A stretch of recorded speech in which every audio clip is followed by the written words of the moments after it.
بسم اللہ الرحمن الرحیم۔ ایک صاحب نے مسئلہ معلوم کیا ہے کہ کون کون سی بیماری کی وجہ سے روزہ توڑ سکتے ہیں یا روزہ چھوڑ سکتے ہیں۔ تو جواباً عرض ہے، ایسی تو بہت ساری بیماریاں ہیں کہ جن کی وجہ سے روزہ توڑا جا سکتا ہے، چھوڑا جا سکتا ہے۔ میں یہاں پر آپ کو ایک اصولی بات بتا دیتا ہوں جس کو سن کر، جس کو سمجھ کر ہر آدمی مسئلہ اخذ کر سکتا ہے اور ہر آدمی سمجھ سکتا ہے۔ دیکھیے، بیماریاں دو طریقے کی ہوتی ہیں، ایک وقتی اور دوسری دائمی۔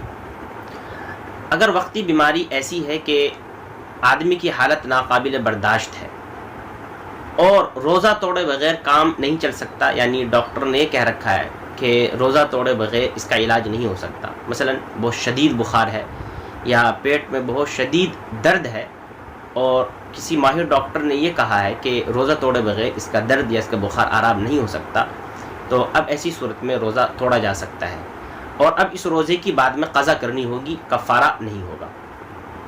ایک تو یہ بیماری ہے۔ دوسری بیماری ہے دائمی۔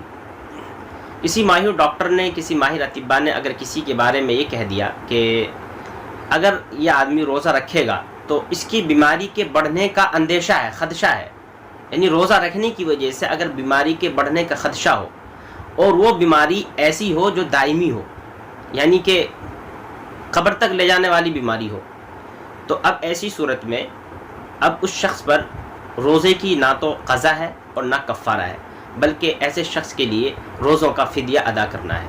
یعنی یہ آدمی جو دائمی بیماری کا شکار ہے، مریض ہے، اب یہ شخص فدیہ ادا کرے گا۔ تو بیماریاں دو طریقے کی ہے، ایک وقتی اور دوسری دائمی۔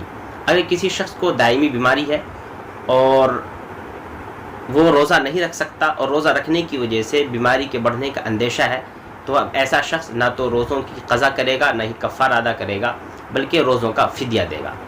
دوسرا شخص وہ ہے کہ جس کو وقتی بیماری ہے اور وقتی بیماری کی وجہ سے ڈاکٹر نے روزہ توڑنے کو کہا ہے، تو اب ایسا شخص روزوں کی بعد میں قضا کرے گا، فدیہ نہیں دے گا۔